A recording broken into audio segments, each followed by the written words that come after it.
কিরে, নতুন গাড়ি নাকি? মাম্মু নতুন কিনলাম।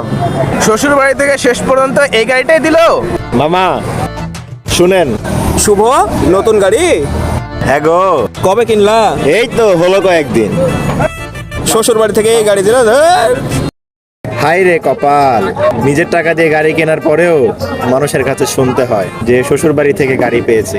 এই দুঃখ আমি কোথায় রাখি? কেন যে গাড়ি কেনার পরে বিয়ে করলাম, এই আফসোস আমার চিরকালে থেকে যাবে।